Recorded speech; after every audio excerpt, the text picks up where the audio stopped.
My mom always chose my brother as the golden child and made me do everything.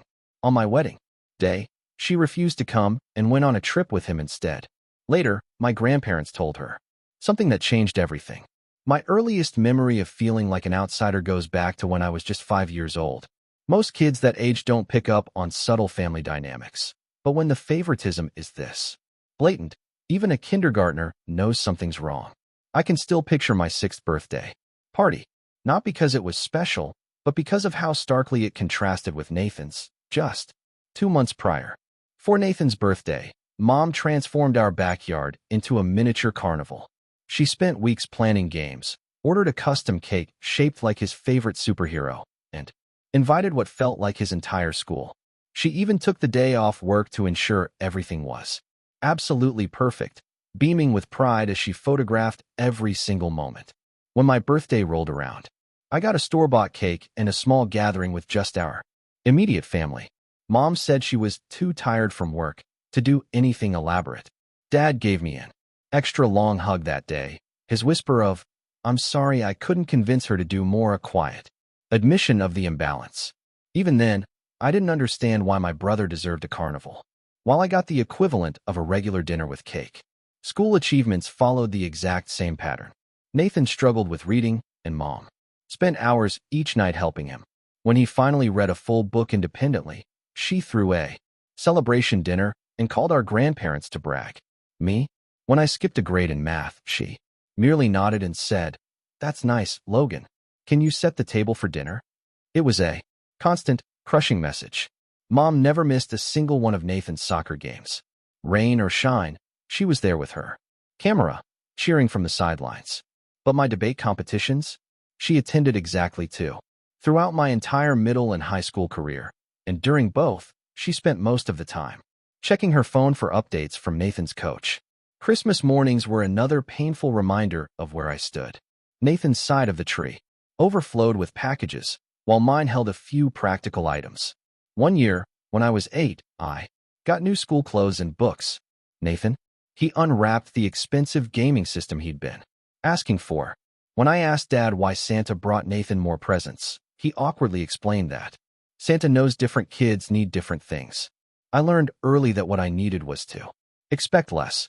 Dad worked 60-hour weeks as a construction manager, leaving before dawn and returning after dinner. He noticed the imbalance, but rarely challenged Mom about it.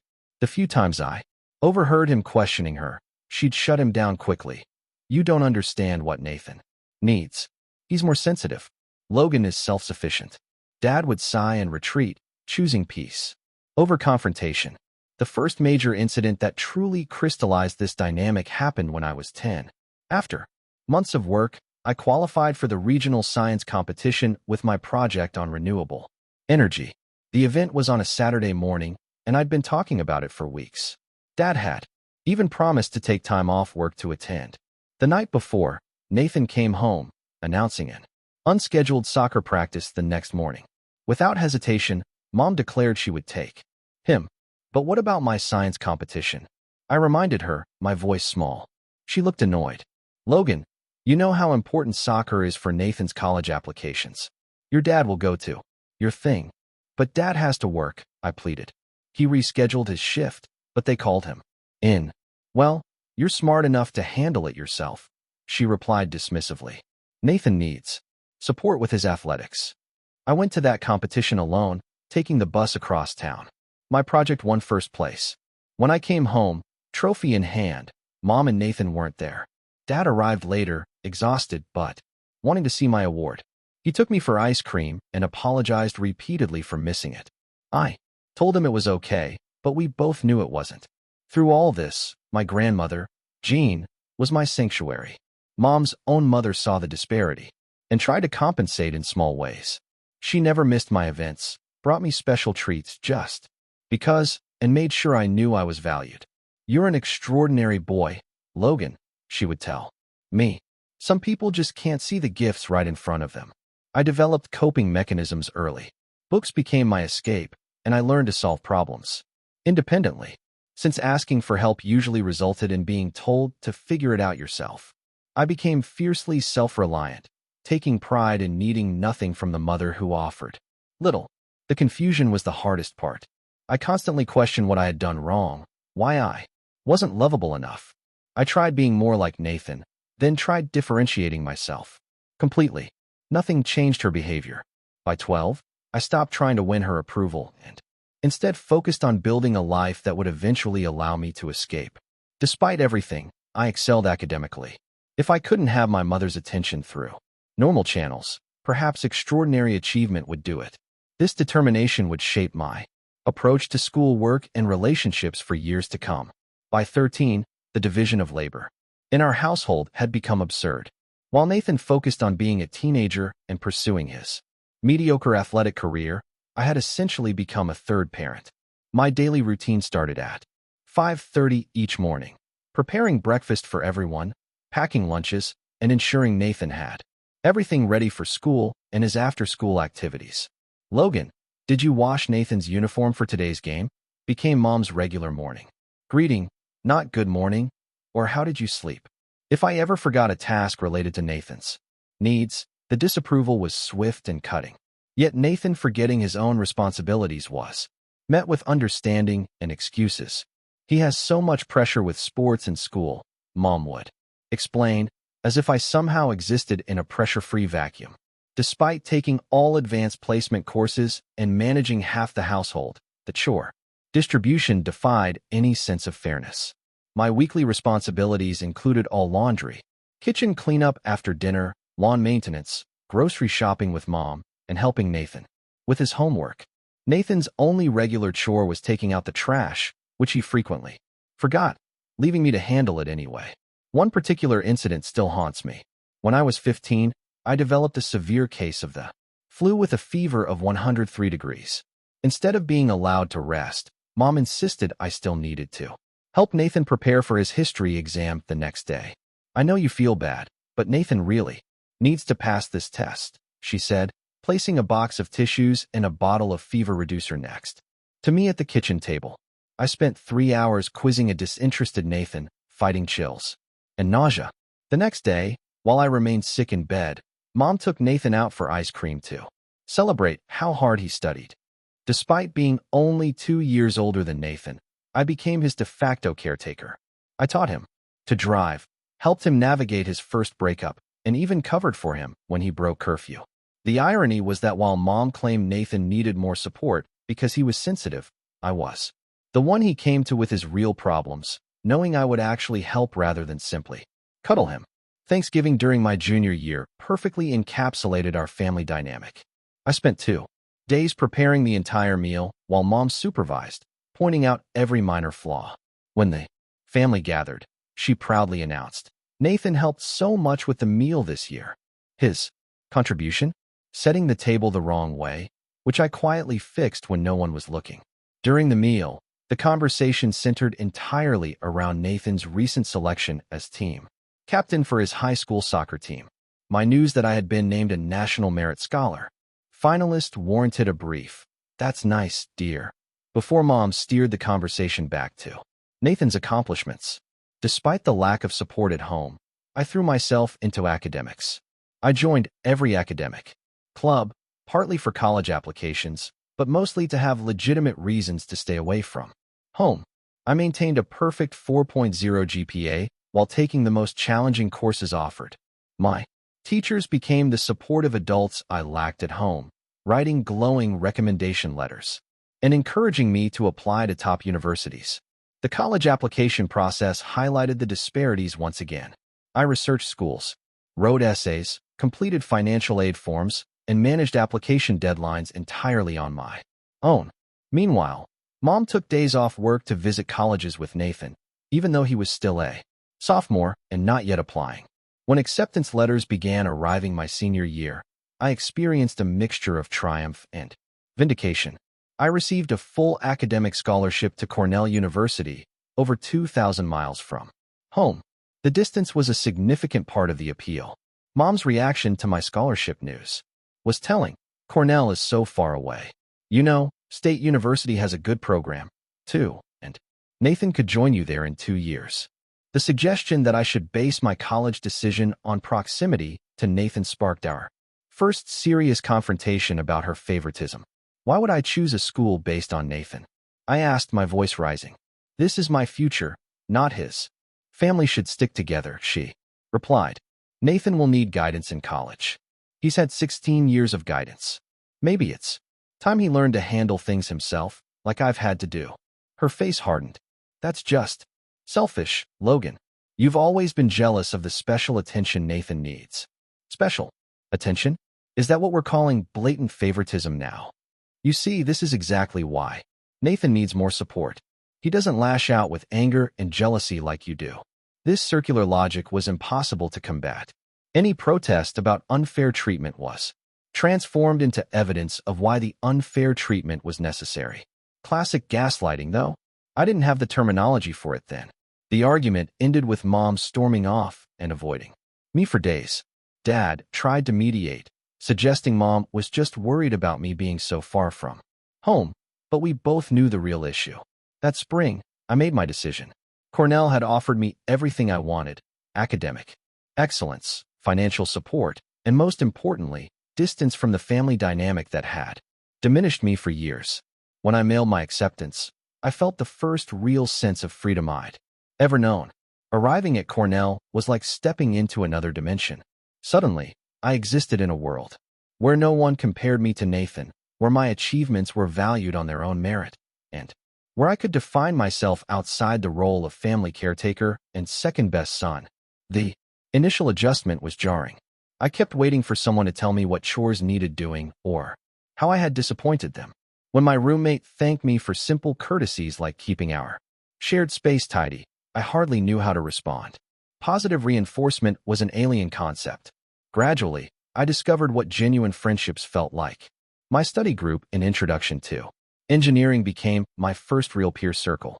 Thomas, Aiden, and Jasmine accepted me without reservation, valued my input, and actually wanted to spend time with me. When I tentatively shared some stories about my home life, their shocked reactions confirmed what I had suspected. For years, my family situation wasn't normal. Dude, that's not okay, Thomas said after I mentioned casually that I had never had a proper birthday party. Parents aren't supposed to play favorites like that. This external validation was powerful. For years, I had internalized the idea that I somehow deserved less attention and care. Hearing others express outrage on my behalf began a slow process of recalibrating my sense of self-worth. By sophomore year, I had established a new identity as a top engineering student with leadership roles in the Renewable Energy Club and Habitat for Humanity. I worked part-time at the campus library, savoring the financial independence it provided. During the fall semester, I met Madison in my technical writing course. She was a civil engineering major with a quick wit and infectious laugh. Our first conversation lasted 3 hours, moving from discussing our term project to sharing life stories over coffee. When she suggested meeting again the next day, I experienced an unfamiliar feeling, being actively chosen by someone who had multiple options. Our relationship developed naturally, built on mutual respect and shared interests. Madison came from a tight-knit family where affection was freely given and each child was celebrated for their unique strengths. The first time I visited her family home during spring break, I observed her parents' equitable treatment of Madison and her 2 sisters with fascination and a touch of envy. Is it always like this? I asked her after watching her parents enthusiastically engage with each daughter's update at dinner. Like what? Madison looked confused. Everyone gets equal time to talk. Your parents seem interested in everything all of you are doing. Her expression shifted to concern. Logan, that's just normal family interaction. That visit became a window into what healthy family dynamics could look like, making the contrast with my own upbringing even starker. Meanwhile, trouble was brewing at home. Without me there to manage household logistics and support, cracks were appearing in the family system. Mom called increasingly often, her messages oscillating between guilt trips and thinly veiled demands. Nathan is really struggling with his English class, she reported during my junior year. Could you come home this weekend to help him? It's only a 4-hour drive each way. When I explained that I had midterms and couldn't leave campus, her disappointment was palpable. I thought family would be more important to you than tests. Nathan really needs you. What about what I needed? The question remained unasked, but hung in my mind constantly. Nathan's first semester at State University was apparently going poorly. Without me to organize his schedule, proofread his papers, and manage his responsibilities, he was floundering. This should have been a growth opportunity for him, but instead, Mom enabled his continued dependence by hiring tutors, calling his professors, and even driving 2 hours to his campus twice weekly to help him get organized. For the first time, I established firm boundaries around my involvement. I can video chat with him for 30 minutes on Sunday nights to check in, but I can't be responsible for his college experience, I told Mom during a particularly tense phone call. You've always been so selfish, she replied, after everything we've done for you. The irony of this statement was so profound, I actually laughed, which only angered her further. By senior year, I had reduced contact with Mom to brief weekly calls and occasional holiday visits. Dad and I maintained a better relationship through separate phone conversations where he expressed pride in my accomplishments and rarely mentioned the continuing drama with Nathan.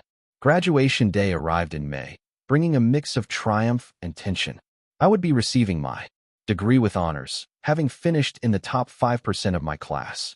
Madison's entire family drove 8 hours to attend, bringing flowers, gifts, and their genuine enthusiasm.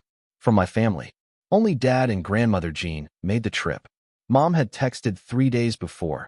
Nathan twisted his ankle at intramurals. Nothing serious, but he needs me there. Your father will video everything for me to see later. I pretended this didn't hurt while feeling the familiar sting of being secondary. Madison witnessed this exchange and the brief, awkward call with Mom the night before graduation. I cannot believe she's missing your college graduation over a twisted ankle. Madison fumed afterward. That's beyond ridiculous. Hearing someone else name the absurdity of the situation was incredibly validating. For so long, I had accepted Mom's excuses and priorities as normal. Madison's outrage reflected how I should have been allowed to feel all along. The graduation ceremony itself was beautiful. Receiving my diploma with Dad and Grandmother, cheering from the stands felt momentous. We took dozens of photos, and Dad kept saying, "I am so incredibly proud of you, son." Later at dinner with both families, Madison's parents treated me like another son, asking thoughtful questions about my plans and offering genuine congratulations. The contrast between their warmth and my mother's absence spoke volumes. Your mother really missed something special today, Madison's father said kindly. But we're honored. We could be here to see it. That evening, as Madison and I walked across campus one last time as students, she took my hand and said words that shifted something fundamental inside me. Logan, I need you to know something. The way your mother treats you isn't because you lack value. It's because she can't see your worth. That's her limitation, not yours. In that moment, for perhaps the first time, I truly believed it. After graduation, Madison and I both accepted positions at an engineering firm in Seattle, 3,000 miles from my hometown and a comfortable distance from her family in Chicago. The physical separation from my family accelerated my emotional independence. My career took off quickly. My analytical skills and work ethic, forged through years of self-reliance, served me well in the professional world. Within 2 years, I was leading projects and receiving recognition that still felt foreign, but increasingly deserved. Madison and I found an apartment with a view of Puget Sound, adopted a rescue dog named Cooper, and built a life centered around our careers, friendships, and outdoor adventures. For the first time, I experienced what it felt like to be the architect of my own happiness rather than an accessory to someone else's. Our relationship deepened as we navigated adult life together. Madison never tried to fix my family issues, but offered unwavering support as I processed them. Through her, I learned that love shouldn't be conditional or unevenly distributed. Communication with my family settled into a predictable pattern. Dad called weekly for genuine check-ins. Grandmother Jean sent handwritten letters full of encouragement. Mom called sporadically, conversations centered around Nathan's latest achievements or challenges. Nathan had graduated from State University with average grades and moved back home temporarily while figuring out his next steps. That temporary arrangement stretched into years as he drifted between entry-level jobs, never staying anywhere long enough to build a career. Despite the distance, Mom found ways to maintain the established dynamic. When I received a significant promotion to senior project manager, her response was tepid, "Congratulations," followed immediately by, "Nathan is thinking about going back for his master's degree. Isn't that wonderful?" I had learned to expect this pattern and no longer sought her approval, but the predictability didn't eliminate the sting entirely. After 3 years in Seattle, on a hiking trip to Mount Rainier, I proposed to Madison. When she said yes, I experienced joy unmarred by family complications. We called her parents first, who responded with genuine delight, and then mine. Dad was genuinely happy. "I couldn't imagine a better partner for you, son." Mom's response set the tone for what would follow. "That's nice. Logan, have you thought about whether Nathan will be your best man?" Madison and I wanted a relatively small wedding in Seattle, where most of our friends lived. From the moment we announced our engagement, Mom began a campaign to reshape our plans according to her preferences. "You really should have the wedding back home," she insisted during our first planning conversation. "It would be much easier for everyone." "By everyone, you mean you and Nathan," Madison pointed out, not unkindly. Mom ignored this. "And a fall wedding would be better than summer. Nathan has a work conference in June." The pattern continued for months. Every decision, from venue to menu, became a battleground, with Mom advocating for Nathan's convenience above all other considerations, including ours. When we selected a date in June, she called 3 times to suggest alternatives that would better accommodate Nathan's schedule. The engagement dinner during our holiday visit home became a showcase of Mom's priorities. She invited extended family and several of Nathan's friends, but only one of my childhood acquaintances. Throughout the evening, she steered conversations toward Nathan's job search and away from our wedding plans. The final straw came when she interrupted Madison's father's toast to announce that Nathan had just received a call back for a promising interview. The room fell awkwardly silent before Madison's mother salvaged the moment with gracious redirection. In the car afterward, Madison's parents expressed concern. "Is it always like this?" her father asked gently. "Pretty much my whole life," I admitted. "Well, we want you to know that we're thrilled about this wedding, even if others are distracted," her mother said, squeezing my shoulder from the back seat. As wedding preparations continued, so did Mom's attempts to influence them. She sent daily texts with suggestions that invariably centered around making things more convenient for Nathan, or more impressive to her friends. When we chose my college friend Thomas as best man, Mom called immediately. "Nathan is very hurt." "You didn't ask him," she said accusingly. "Nathan and I haven't been close in years, Mom. Thomas has been my best friend since freshman year. But he's your brother. Family should come first." The irony of her suddenly invoking family loyalty wasn't lost on me. Madison and I established clear boundaries, creating a united front against the constant pressure.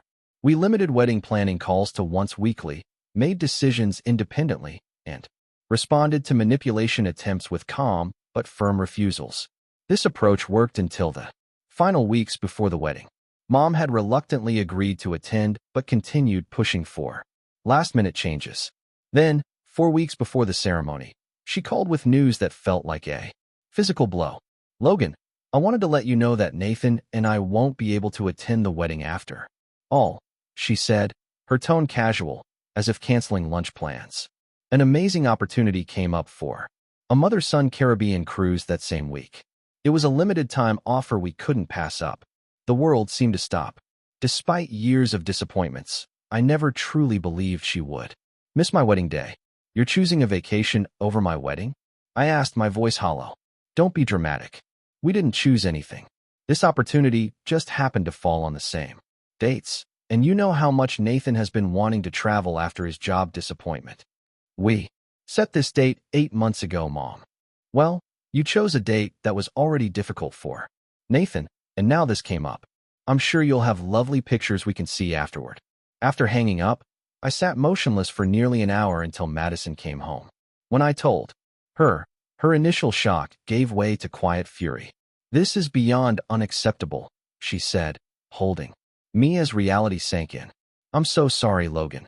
That night marked a turning point. The pain was acute, but beneath it lay a strange sense of clarity. This final rejection confirmed what I had always known, but tried to deny. In Mom's hierarchy of love, I would always be secondary.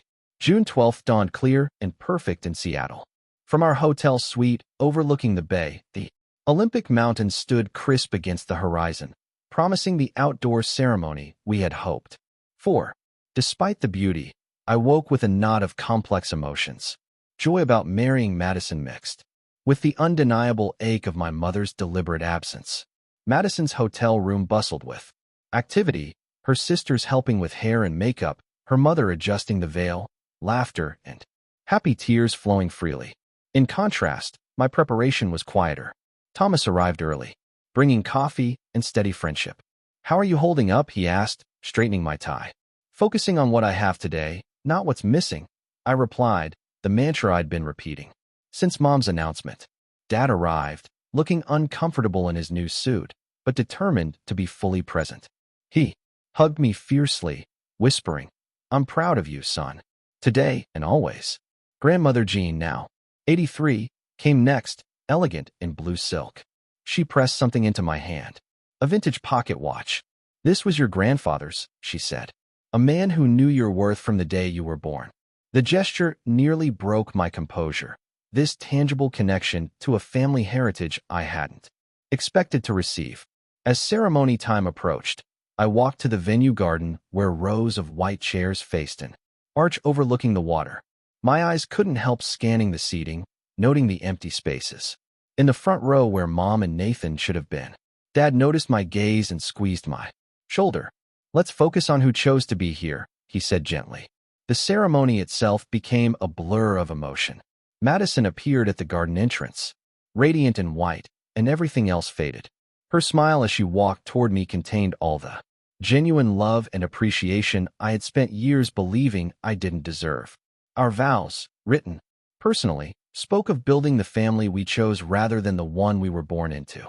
We promised to see each other fully, to celebrate each other's triumphs, and to create a home where everyone felt valued. The words weren't specifically aimed at my experience, but their meaning resonated deeply given what had brought us to this moment. After the pronouncement and first kiss, we turned to face our guests. The applause and cheers washed over us like a cleansing wave. These people had chosen to witness our commitment, to celebrate our joy, to be present for a pivotal moment. Their presence mattered more than any absence. The reception began with cocktails on the terrace. Dad approached with his phone, looking uncomfortable. "Your mother sent a text," he said hesitantly. "She wanted me to show you." The screen displayed a selfie of Mom and Nathan on a cruise ship deck, tropical drinks in hand. The message read, "Having a wonderful time. Tell Logan congratulations from us." The casual dismissal of my wedding as something that warranted no more than an afterthought text stung afresh. Madison, seeing my expression, gently took the phone and handed it back to Dad. "Today is about joy," she reminded me. "Let's keep it that way." Dad's toast during dinner started awkwardly. He cleared his throat several times before finding his footing.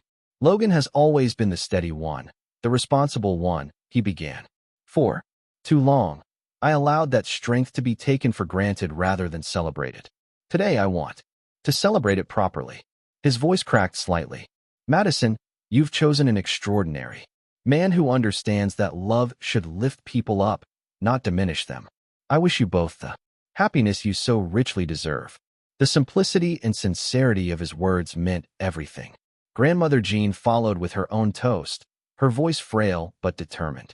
"I've watched Logan overcome challenges with grace his entire life," she said. "Madison, you recognize the exceptional person some were too blind to see. May you both continue to see each other clearly through all the years ahead." The evening progressed with dancing, cake cutting, and traditions that felt both universal and uniquely ours. Friends from college and work surrounded us with genuine celebration. Madison's family embraced me as one of their own. For hours, I was fully present in the joy of the moment. The rupture came unexpectedly during a quiet moment. While Madison danced with her father, I stepped onto the terrace for air and checked my phone. A notification showed that Mom had posted additional cruise photos, tagging Nathan with the caption, "Best mother-son trip ever," making memories that will last a lifetime. The timing couldn't have been more pointed if she had planned it specifically to coincide with my wedding reception. Perhaps she had. Madison found me there, silent tears streaming down my face. Without words, she wrapped her arms around me, providing the safe harbor she had always been. I knew she didn't love me the same way, I whispered, but I never thought she'd deliberately choose to hurt me on today of all days. I know, Madison said, and it's okay to feel this pain, even today, but remember, everyone inside that room chose you. I choose you every day. We stayed there until I could compose myself. Madison's unconditional support a stark contrast to the conditional love I'd grown up with. Returning to the reception, Madison's sister Emily intercepted us, concern evident in her expression. "Everything okay?" Madison nodded slightly, and Emily immediately understood, sweeping us back into the celebration with determined cheerfulness. As the night continued, friends and family created a protective circle of joy around us. Thomas organized impromptu toast from college friends. Madison's cousins pulled us into enthusiastic dance circles. Her parents made a point of telling me repeatedly how happy they were to welcome me to their family. The wedding video Madison had envisioned would include messages from both our families. Mom and Nathan's absence left a gap we filled with extra clips from friends and Madison's relatives. The videographer, sensing the situation, suggested creative alternatives that would make the absence less noticeable in the final product. By the evening's end, as we said goodbye to our guests, I realized something important. While the pain of rejection remained, it had not defined the day. Our wedding had been filled with authentic love and celebration. We had created something beautiful despite, not because of, my family background. In our hotel suite that night, exhausted but content, Madison and I reflected on the day. "Are you okay?" she asked, her concern genuine. "Not entirely," I admitted, "but I will be." Today showed me that while I can't change where I came from, I can absolutely determine where I'm going and who goes with me. We fell asleep holding each other, the first night of our married life marked by both a profound loss and an equally profound gain. My mother had made her final choice, and in doing so had paradoxically freed me to fully embrace mine. Returning from our honeymoon in Hawaii 2 weeks later, we faced the inevitable fallout from Mom's wedding absence. Social media had made the situation painfully public, with relatives and hometown acquaintances sending awkward messages expressing confusion about why my mother had been posting cruise photos during my wedding. Dad called the day after we returned, his discomfort evident even through the phone. "Your mother and Nathan got back yesterday," he said. "She wanted me to tell you they brought you a souvenir." The absurdity of offering a trinket as compensation for missing my wedding was so on brand that I couldn't even muster anger, just exhausted resignation.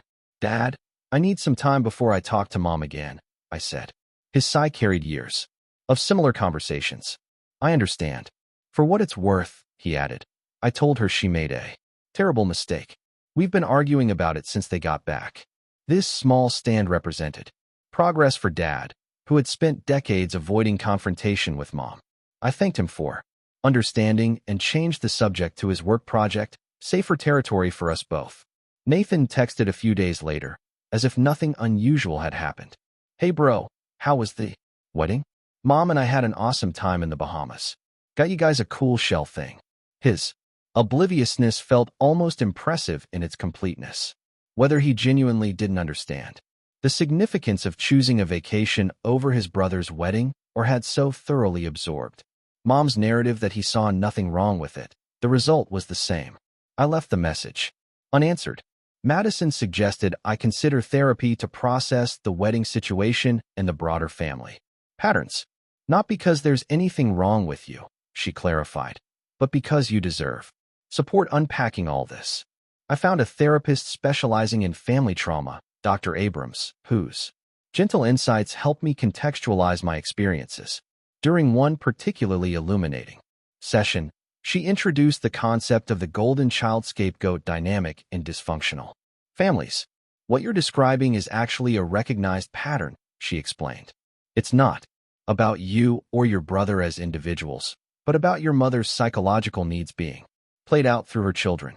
This framework began helping me understand that mom's treatment wasn't my fault, nor was it something I could have changed through different behavior. The liberation in this realization was profound. 3 weeks after our return, Grandmother Jean called with an unusual request.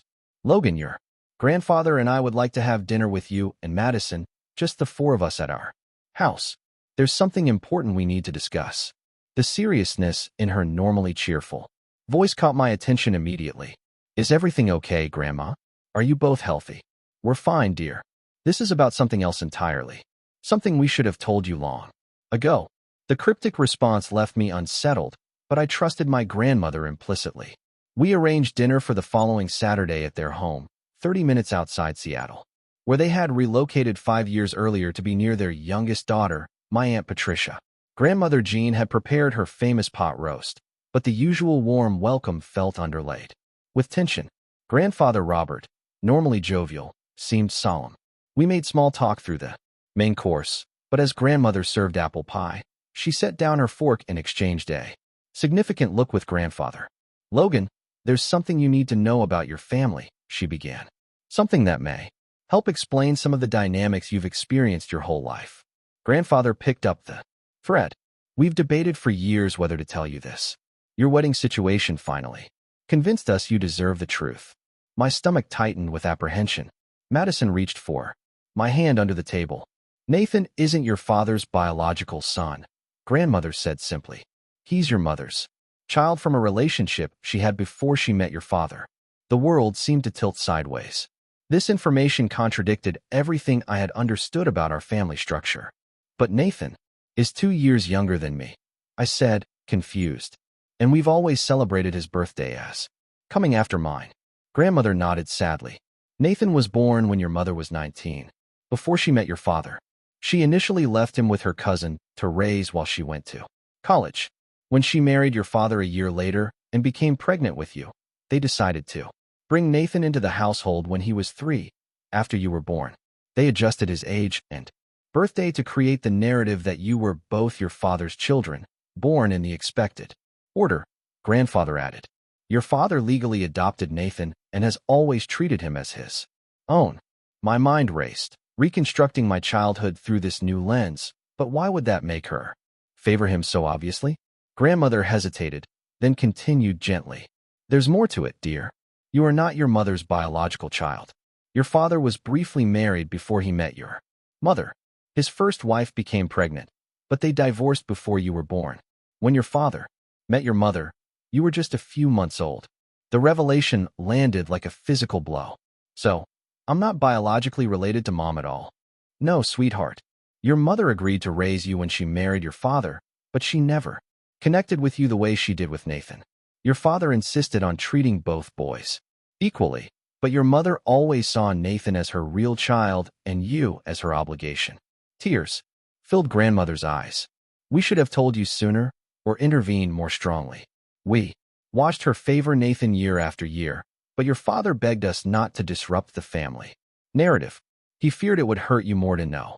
Grandfather spoke up, his voice rough with emotion. "Your father loves you completely, Logan. Never doubt that. He just made a terrible mistake thinking that maintaining the story was protecting you." Madison, who had been listening silently, asked the question I couldn't formulate. "Does Logan's mother resent him because he's a reminder of her husband's previous relationship?" Grandmother nodded sadly. "We believe so. She's never admitted it directly, but the pattern has been clear since Logan was a baby.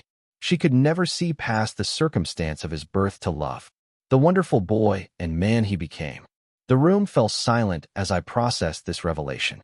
My entire identity seemed suddenly uncertain.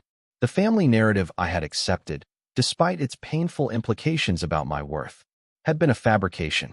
Who was my biological mother? I finally asked. "Her name was Elizabeth Carter," grandfather said. "She moved to Australia after the divorce and started a new family there. Your father has some information about her, but they haven't had contact since the divorce was finalized." The magnitude of these revelations overwhelmed me. I excused myself to step outside, needing air and space. Madison followed after giving me a few minutes alone. I don't even know who I am anymore, I told her as we sat on my grandparents' porch swing. My whole life has been built on lies. You're the same person you were an hour ago, Madison said firmly. The same man I fell in love with and married. This information changes your understanding of your past, but it doesn't change you. Her certainty anchored me as the ground seemed to shift beneath my feet.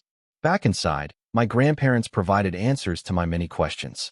They had photos of my biological mother they had secretly kept, which they now gave to me. They explained that Dad had always intended to tell me the truth when I was older, but the right time never seemed to come. And the deception became more difficult to unravel as years passed. Your father has carried this guilt for years, grandmother explained. He believed he was doing what was best for everyone. But watching your mother's treatment of you has been his greatest regret. Before leaving, I asked one final question. Does Nathan know any of this? No, grandfather replied. As far as we know, he still believes the family story everyone was told. The drive home passed in thoughtful silence, Madison respecting my need to process. This revelation explained so much: Mom's emotional distance, her inability to bond with me, her excessive attachment to Nathan. Understanding the reason didn't erase decades of pain, but it provided context that had always been missing. The next day, I called Dad and asked him to meet alone. In a quiet corner of a waterfront park, I confronted him with what I now knew. Why didn't you ever tell me? I asked, my voice breaking despite my determination to stay composed. Dad's face crumpled, years of concealed guilt surfacing at once. I thought I was protecting you, he said through tears. By the time I realized how Diana was treating you differently, the story had been in place for years. I feared that learning you weren't biologically hers would make you feel even more rejected. Instead, I said, I spent my entire childhood believing I was fundamentally unlovable. That somehow Nathan deserved love and I didn't. That was never true. Dad insisted, anguish clear in his voice. You were always worthy of love. Diana's inability to see that is her greatest failure, not yours. I failed you too, by not standing up to her more strongly, by not ensuring you felt equally valued. His regret seemed genuine, his pain palpable. I've always been proud to be your father, Logan. From the moment I first held you, you were my son in every way that matters. Biology is the least important part of being a parent. We talked for hours, Dad filling in gaps in my history. He showed me additional photos of my biological mother and offered to help if I ever wanted to contact her. He explained how the decision to create a false narrative about our family had seemed the simplest solution when he and Mom married. A choice made by young people, not fully considering the long-term implications. I know this doesn't excuse anything, he said as we parted. But I hope someday you can forgive me for not being braver on your behalf. I didn't have an answer for him yet. The revelation had triggered an identity crisis that would take time to resolve. Who was I if not the person I had believed myself to be for 32 years? What parts of my personality had been shaped by this hidden truth? As Madison held me that night, while I processed these questions, one certainty emerged. Understanding the context of my mother's rejection didn't diminish its impact, but it did release me from the lifetime of questioning what I had done wrong. The answer, finally, was nothing. Nothing at all. The weeks following my grandparents' revelation passed in a blur of emotional processing. I took time off work, using vacation days accumulated from years of rarely taking breaks. Madison created space for me to wrestle with my new reality while ensuring I never felt alone in the process. My identity, so carefully constructed through years of seeking validation through achievement, required complete reassessment. Who was I outside the narrative of being the less loved son? What parts of me existed independently from that struggle? Dr. Abrams, my therapist, provided invaluable guidance. Identity disruption is common when family secrets are revealed, she explained. You're experiencing a normal reaction to an abnormal situation. We worked through exercises to help separate my inherent traits from those developed as coping mechanisms. My analytical nature, love of problem solving, and capacity for deep empathy emerged as core attributes, while my perfectionism, difficulty accepting help, and tendency to overachieve were adaptations to my childhood circumstances. Madison witnessed this deconstruction and rebuilding process with steadfast support. "I'm seeing more of you, not less," she observed. One evening, "It's like watching someone step out from behind a shield they didn't even know they were carrying." After a month of intensive self-examination, I felt ready to confront Mom with what I now knew. The decision wasn't about seeking reconciliation, but about standing in my truth and refusing to participate further in the family fiction. I called and requested a meeting without Nathan or Dad present. She seemed surprised but agreed, suggesting lunch at her favorite restaurant. I countered with a private meeting at my grandparents' house, where I felt safer. Emotionally, reluctantly, she accepted. Grandmother Jean prepared the space and then made herself scarce, understanding that her presence might complicate an already difficult conversation. When Mom arrived, her body language broadcast defensiveness before any words were exchanged. "I know the truth about our family," I stated simply once we were seated in the living room. "I know Nathan is your biological son from before you met Dad, and I'm Dad's son from his previous marriage." Her face drained of color, then flushed with anger. "Your grandparents had no right to tell you that. Actually, they had every right. What no one had the right to do was lie to me my entire life about my own identity. We were trying to give you a normal family," she insisted. "Your father and I agreed it was better this way." Better for whom? Certainly not for me. Growing up feeling fundamentally unworthy of the love you gave so freely to Nathan. "That's not fair. I provided for you, raised you. You housed me and fed me," I interrupted. "That's not the same as loving me. You made it abundantly clear throughout my childhood that Nathan was your priority, your real child. You're exaggerating. All children think their siblings get preferential treatment." This attempt to normalize her behavior ignited something in me.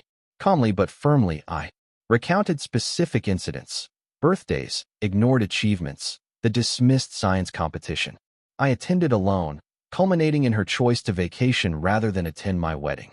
"Do you think this is normal maternal behavior?" I asked. "To deliberately miss your son's wedding for a cruise?" Her defenses shifted to attack. "You've always been difficult, always so judgmental. Nathan is simply easier to love." The cruelty of this statement hung in the air between us. In the past, such words would have devastated me. Now, they merely confirmed what I already understood. Her limitation had never been about my worthiness. "I didn't come here for an apology. I know you won't give one," I said. "Finally, I came to tell you that I'm done pretending. I know who I am now, and I know your rejection was never about me. It was about your own inability to see past biology, to love a child who needed you." "What do you want from me?" she asked, her voice smaller. "Nothing anymore. That's the point. I'm releasing both of us from expectations that have never been fulfilled. I'm creating boundaries that protect my well-being going forward." Those boundaries included limited contact, no unsupervised time with any future children we might have, and a requirement for respectful treatment of Madison. Mom listened with thinning lips, but didn't argue. "And Nathan?" she asked. "Will you tell him?" "That's not my responsibility. Your family secrets aren't mine to reveal or keep anymore." As she left, there was no tearful reconciliation, no dramatic promises of change. Instead, there was something more valuable: clarity and the first steps toward an authentic relationship with myself. The conversation with Dad followed a different pattern. Unlike Mom, he had already begun the work of acknowledging his role in the family dysfunction. Over several meetings, we established a new foundation based on honesty and his commitment to supporting my boundaries with Mom. "I enabled her behavior for too many years," he admitted during one difficult discussion. "I've started seeing a counselor to understand why I allowed it and how to change." This willingness to engage in his own growth process opened the possibility of a healthier relationship between us. While forgiveness wouldn't come immediately, the path toward it became visible. Nathan presented a more complex situation. After consideration, I decided to meet with him privately, not to reveal the family secret, but to address the wedding absence and establish clearer expectations for our adult relationship. "I don't understand why you're so upset about the cruise," He said when I expressed my hurt over the wedding. Mom said you were fine with it. Why would I be fine with my mother and brother missing my wedding for a vacation? I asked. His confused expression suggested he genuinely hadn't questioned Mom's narrative. She said you planned the wedding when you knew we had a conflict, so you obviously didn't really want us. There. This glimpse into Mom's manipulation tactics, pitting us against each other through deliberate misinformation, clarified another aspect of our family dysfunction. Nathan hadn't created the favoritism, though he had benefited from it. He had been shaped by it, just as I had, becoming dependent rather than independent, entitled rather than empathetic. Nathan, I've always wanted a real relationship with you, I told him. But that requires mutual respect and effort from both sides. Whether he could eventually meet that standard remained uncertain, but addressing the patterns directly created the possibility of change. Through therapy, I connected with a support group for adults who had experienced similar family dynamics. Hearing others' stories of navigating complex family revelations provided perspective and practical strategies. I wasn't alone in this experience, though each person's journey toward healing followed its own path. Madison and I began discussing having children, conversations now complicated by my family history. What if I don't know how to be a good parent? I worried aloud one night. I've never had a healthy model of mothering. But you've learned what not to do, Madison pointed out. And you have healthy models in my parents and in your own capacity for empathy. You understand the impact of favoritism in a way most never will. 6 months after the revelation, we received surprising news. Madison was pregnant.